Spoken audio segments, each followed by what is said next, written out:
Hey kids, it's me. So, a little video tonight, something a little different. Whatevs, I don't know. Fasteners, you read a little article about them the other day, you answered some questions. Just I'm going to run through some things and then add to it. Take notes, whatevs. Um, there will not be an assignment today based on this, where well, that'll be on a Friday deal. So I just want you to watch this today. Take notes, be ready to go for Friday. Okay, so the big deal is this: a screw threads itself into a piece of material. Okay, so for instance, pause this video here and get into here and go into here and then type in, for instance, let's see here, head bolt. Okay, so for instance, it is quite possible that I would see this bolt, this being, as you see in this situation, those are actually studs, but they're actually screwing them into the block. Okay, they thread into the block. So you're like, is this a screw? Is this a bolt? I don't know. It depends on what it goes into, technically speaking. So technically speaking, if they thread into this little hole here, for instance, they thread into there, we'd call it a screw. If they had a nut on the end of them, then like these guys, they put a nut on them, then we call that a bolt. Screw is not going to get angry if you call it the different one. That's not how I roll, friends. Okay, not going to be upset or whatever. Now a bolt passes through two holes, and then you have a nut on the other end, and it squeezes two pieces of metal together between the head of the bolt and the nut. Okay, we can find a picture of that as well. Bolt and nut. Okay, so oh, for the love of Pete. Anywho, like this, you'd put a piece of metal, for instance, in between here, a piece here, and a piece here, and you'd run this down and you'd smoosh the pieces together to hold them together. That's the game. Okay. Now, these are what we call hex head bolts. Sometimes you call them cap screws. That's great. Don't really care. I'll call them bolts, is what we'll call them. So, in the reading material you read yesterday, we have both metric sizes and standard sizes, or American sizes if you prefer. I don't really care. Okay. We'll talk about them in terms of their length, their diameter, and their thread pitch. That's the big deal that we'll talk about. Okay. So this bolt might be 5/8 inches in diameter or a 1/4 inch in diameter, whatever it is. We'll state that first. And we'll say that it is, maybe 3 inches long. Okay. And then we'll talk about what sort of threads it has. That's the big deal. And then the last thing we'll say is we'll talk about, well, how hard is this bolt? Okay. So yesterday, I know in the reading you saw it. I'm going to demonstrate it here for you right now. Metric, bolt, strength, markings. Okay. So on them, they look like this for metrics. We will, for the most part, that is not the right one, Jay. Click on the right one. It might be helpful, dummy. I want metric, I said. Dadgummit. Oh, well, here we go. Cool. Okay. So in metrics, when we look at them, this grade 8.8, that's kind of this regular duty, okay? Not heavy duty, but regular duty stuff. And then this 10.9 is a very strong bolt. In US of A markings, 3 dashes like so is grade 5. 1, 2, 3, 4, 5, 6 markings you see is grade 8. That's super strong. Grade 5 is kind of medium strength. Okay. I will tell you, when I was a child, okay, I remember going down to the store one day, the hardware store, to get something for my dad, a bolt, and I came back and I got one with no markings on it. And I started tightening it up and I twisted it right off. Whoops. The reason I did that is because this is actually a grade 2 and they're very soft and they're pretty much useless for anything. I think I'd use that to hold my IKEA furniture together. Thank you very much. Very, very soft bolts. Grade 5 we use all the time. Again, that's an American. That's a medium strength. And then grade, we kind of usually we skip over this fella and we go to the grade 8, which is 6 markings. That again is one of the strongest ones we have in US of A-ville. Now we have 8.8, right? That's a medium duty. We rarely see these lighter duties. You can get them, but we don't really worry about them too much. 9.8, don't see a ton of that, and then 10.8, we see a lot of that guy, right? Or 10 point, um, yeah, 10.9, isn't it 10.9? I have to look at it a little closer. I think it's 10.9. Anyway, you can look on here, and yeah, it's 10.9. See, I was right. Yeah, gummit. It will tell you how much strength it'll take before they break.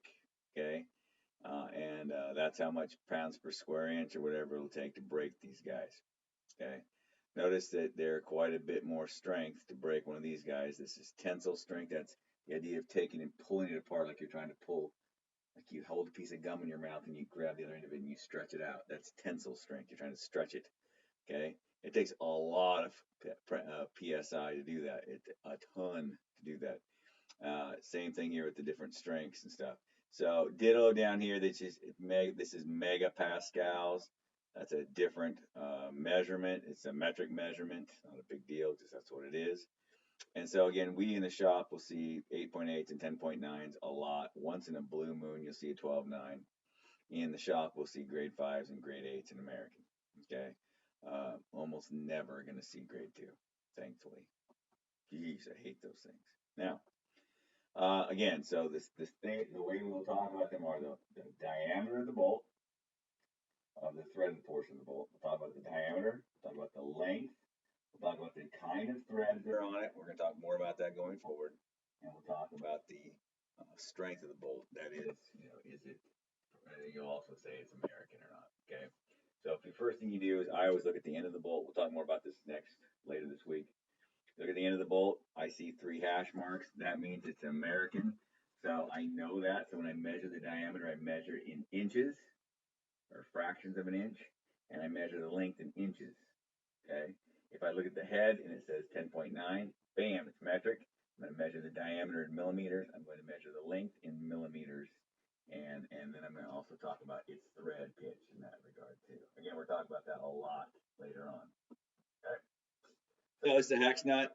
Oops, hex nut, just a regular hex nut. Hex because it's, well, hexagon. We'll talk about it based on its diameter of the hole. Okay, so if this is a 3/8 nut, it'll go on a 3/8 bolt. If it's a 10 millimeter nut, it'll go on a 10 millimeter bolt.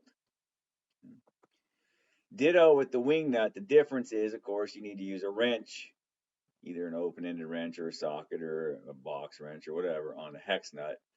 This kind is meant to be taken on and off many times, and so you're going to use the wings to tighten with your fingers. Okay.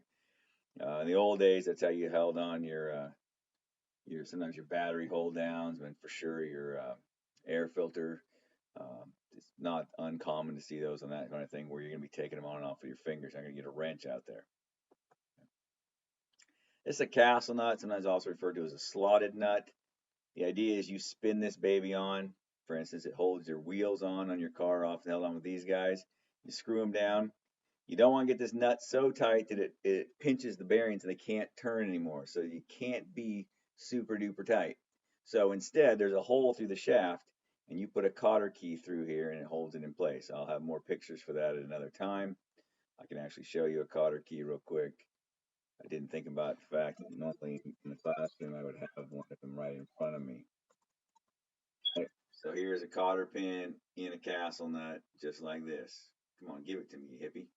So this guy here is actually the shaft that your wheel would go on. It's on there.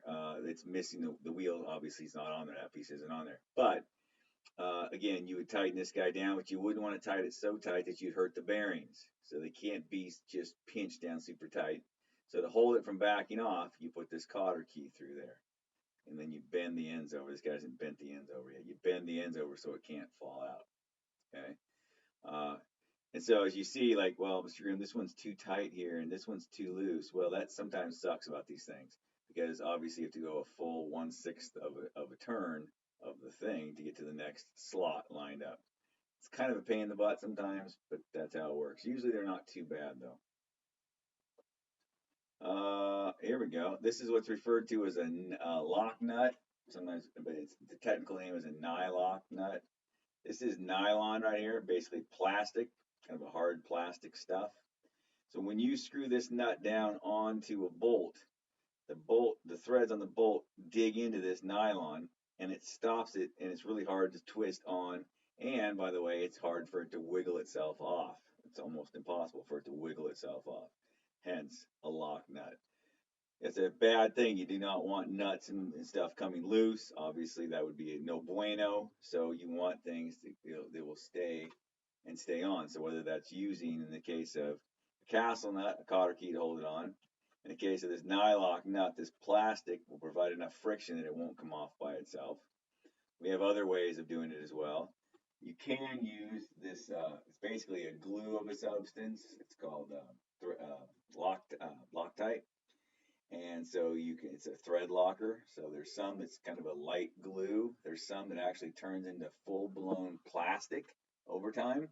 And so like there's literally plastic in the threads, and you cannot get those off. The only way you can get that off is to take a torch and warm it up, and it'll melt the plastic out of the threads. Ask me how I know about that one. Okay, I've actually used it before, and when you know it's there, you know to grab a torch. But this one time, last year, year before, there's this tiny little bolts, and the kid's twisting them off. I'm like, how on earth did you do that? And then it dawns on me, some idiot used red Loctite. Are you kidding me? Red Loctite. So I took a torch to it and I melted them just a little bit, and they screwed right out. I'm like, oh, if I'd have found that guy, justifiable, man, I'm telling you. But no, there's that one kind that's called blue Loctite, because it's blue, obviously. It will come apart with wrenches. Red Loctite, you must use heat to get that off. It's not good. Okay. Flat washers, they're flat, obviously. You can use them for a couple of things. One thing you can do is if you have too long a bolt, you can use them to kind of take up some slack in the bolt. Add a little room. We call that shimming sometimes, taking up some extra slack. Also, if your hole is a little big, all right, you wouldn't want the bolts kind of slopping around, or the nut that you're going to try to put on here, you wouldn't want it to slop around. So you put a flat washer over that hole, and it helps to have the nut kind of center over. It doesn't, like, it's not going to fall through or pull through at all. Okay. They're just kind of neat things. Again, you can kind of use them to line stuff up. You can have it push, you can have it out there a little ways, take up a little slack. Again, if your bolt's a little too long, redneck style, my bolt's like 5 inches long. It needs to be about 1.5 inches. So I'm going to find 7,000 of these suckers and take up the slack. I'm not too proud. I have done that in the past, but I don't like it. Okay, this is a lock washer. Specifically, it's a split lock washer. You put one of these guys on your bolt, and then you put your regular hex nut on top of that. And when you take this hex nut and you screw it down on top of this guy, this acts like a spring. So you compress the spring until it's flat. But what does that spring want to do? I feel bad because you can't see my face and my hand motions. I'm gonna turn my camera on so you can see me. I feel like you'd like that. Probably not. So anywho, what would happen is you're squishing it, and so you smoosh it down. What happens? The spring wants to come back, yes? Well, it tries to push, it tries to spring out, it tries to push that nut up. The problem is when it does that, it creates a ton of friction between the threads on the nut and the threads on the bolt, and it won't come loose, okay, in theory.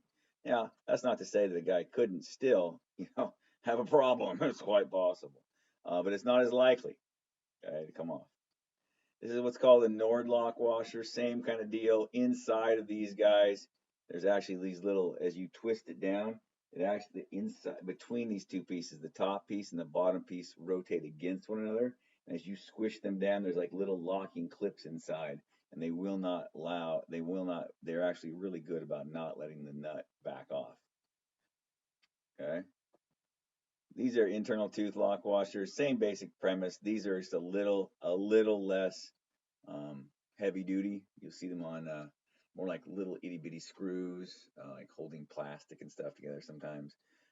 Typically not very big stuff. You normally use a split ring lock washer, maybe a Nordlock. Now, as far as different head types, okay, the head, this part of the bolt up here, can be a variety of different shapes. It can be a hex-shaped head, which is what we looked at primarily, and then again, bolts or screws, whichever, okay?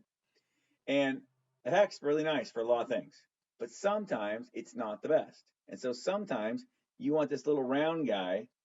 See how it's round on the outside edges? This may actually fit down inside of a little hole and be kind of protected from the environment that it lives in otherwise, and it kind of sits down in a hole. And that's kind of neat. The problem is if you do that, it's hard to get a hex socket or whatever onto it. So instead, they make this six-sided deal on the inside. This is called an Allen head. Okay, it's a socket head cap screw. It takes an Allen wrench to get it out. Now, that's one thing that we'll talk about in the next couple of days in the classroom. Allen wrenches. Allen wrench or an Allen key, some people call them. Okay, they look like this oftentimes. Sometimes you'll buy them on a set like this. They flip open. That's cool. Sometimes you keep them in a little set like that. That's neato. Some guys like carrying them like this. That's cool. Wait for it, Mr. Groom. Could you get one with a T handle? Because they look cool in a T handle. You can. Yes, you're right, friend. You can. Ooh, wait. Could you get one with a socket? Oh, look at that! You can get an Allen wrench or an Allen wrench style in a socket. Nice. Hey, would that speed the process up? You better believe it, pal. Because then I can go with my ratchet and go super fast. Wait for it. What if I need to get down in a hole? Then get you super duper long ones, bruh. Are there short ones? Yeah, I don't know. The short ones are just the normal size ones, okay? But yeah, as always, there are varying lengths, varying sizes, because hey, oh, look at that. We are, all unique. We have different situations where I need a longer one this time. I don't need a longer one this time. Okay. So we'll be looking at that. Okay. This guy here is what's called a Torx. And it looks like an Allen, except that you can see it's kind of a star shape. The reason for that is because that actually is a way that it actually grabs really well when it comes to not slipping. Okay. So if you've ever used a screwdriver, uh, flat blade or a regular screwdriver, I don't really care if you call it flat blade or regular, it's whatever, is just this good old fashioned, some people call them pry drivers. It is just this flat blade. And when you're using that on a screw, okay, I have a picture of that over here. This guy right here. When you're twisting, you're going to be working on like this edge over here and this edge over here. And it's just 2 points of contact, and it's very easy to strip out. So as things went along, they're like, this doesn't work too good anymore. Let's find a better way. Turns out Phillips was one design that came out of that, and it kind of became like the standard for a long time. And check it out, it's got 1, 2, 3, 4 places that when you're turning, it is gripping by. Okay, and again, you can get a Phillips screwdriver. There was another guy about the same time as Phillips who came out with a slightly different version, but Henry Ford chose to work with Phillips, and that's why his game became the most popular because it was like on every car for a long time because the Model Ts and the Model A's and all of that. I think it's the Model A's actually. I think it was the Model A's. They used a ton of Phillips screws, and so like he was the first one to kind of bring it to market, and then everyone had a Ford basically back then. A lot of people did anyway, and so it became very much a common thing. So again, the idea is you've got 4 points of contact. 4 points is better than 2 points, and you're less likely to strip it out. Okay, Mr. Groom, this is a tiny screwdriver. Is it a stubby? You know it, pal. You know it. Wait, there's like varying lengths of them. Uh-huh. Some are bigger than others. Uh-huh. Or am I shocked by this? Uh-uh. Anyway, oops. Anyway, then Torx is the one that came along after that. Okay. And so you're like, oh, what does a Torx screwdriver look like? So a Torx screwdriver looks just like a Torx, just like a Phillips screwdriver, any other screwdriver. The difference is if you look at it, it has that distinct star shape to it. Open up, you hippie. You see that distinctive star shape right there. Now they come in a variety of sizes. They're called like T10, T15, T30, things like that. T, of course, standing for Torx. Look, here's some T-handle jobs. Awesome. Okay. Oh, Mr. Groom, could you get a Torx socket? You better believe it, pal. I can't spell tonight, but there it is. Cool. Nice. Yes, they're Torx sockets. Hey, look, there's a Torx. It's a long Torx socket. Mm-hmm. Mm-hmm. Mm-hmm. One that we'll talk about a little bit more next week is there are external and in. Oops, that's not the one I wanted. Where did it go? Oh no, come back. No. Oh no. Well, I don't see him now. Maybe if you just type it in.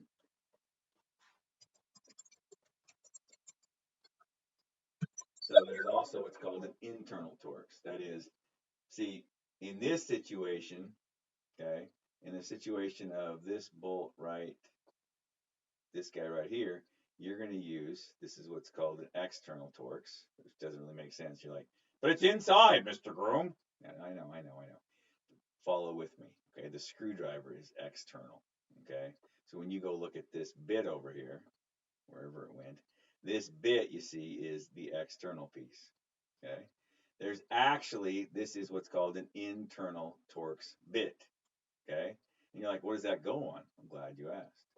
So a Torx head screw, and I should have typed internal Torx or internal. I don't know if I can find one. That'll be the next cute trick. Yes, aha! No, not there. I thought I got one. I'll find one and I'll get it posted. The idea is the stars are on the outside instead of being on the inside like this. They're on the outside of the head. Okay, and why? Oh, maybe I have to do this. Torx head internal bolts. I'm gonna do this bolt, external bolt. There. Ah, that, my friends, is what we're talking about, bruh. Okay, so this guy right here is a Torx. It's an E10, and you're gonna use an external Torx for this guy. External. Okay. Come back over to here. Same deal here. You can use a Torx to screw this stud in on the end right there. It's Torx on this end right there. See what else we can find a picture of. Yeah, well, yeah, like these guys here, you can hang your gate with external Torx. Cool, good for you. Okay, whatever. Um, that guy right there, that's kind of neat. That's the game. It's pretty straightforward. It's pretty easy. Just be aware that that does show up occasionally. And yeah, we have those in the shop. If you had a car that had one of those, you know what you do? You go buy a little set for it, and it would be a hunky dory deal. This kind is what's called tamper-proof Torx. Notice the difference? There's this little nubbin in the middle. That little nubbin came about because they used to use Torx in the bathrooms or places like that, and it was you didn't most people didn't have Torx as stuff as in they didn't have as much of that. So they kind of went away from having things like Phillips screwdrivers because you wouldn't want someone to tear apart your bathroom stall with a Phillips screwdriver in his pocket. It's gonna be less likely. So then people started using regular Torx all the time. So they came up with what's called a tamper-proof Torx. And so you need a special screwdriver or a special key for that. See this one right here? This one right here was made for tamper proof because look, it's got a hole in the middle for that little nubbin to go in. And again, you can get those in socket form. You can get them in the little key form. You can get them in a variety of different ways. Okay, you can get them in a screwdriver as far as that goes. You can get them in a T handle, all kinds. Tamper proof Torx screwdriver.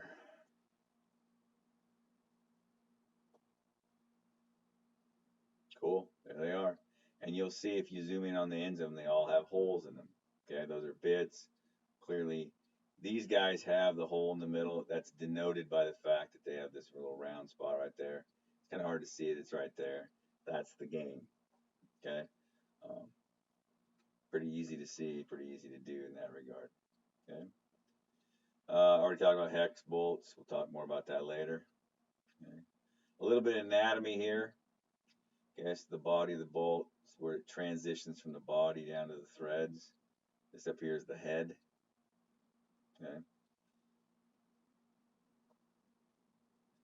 We talked about this already. Grade 2, grade 5, grade 8. These are the ones we always are going to use. I forgot this was in this. I made this PowerPoint last year. Here's the grade 8.8 and 10.9s. Those are the ones that we will use almost exclusively. I already showed you these guys. There's Allen wrench sets. There's some Allen sockets.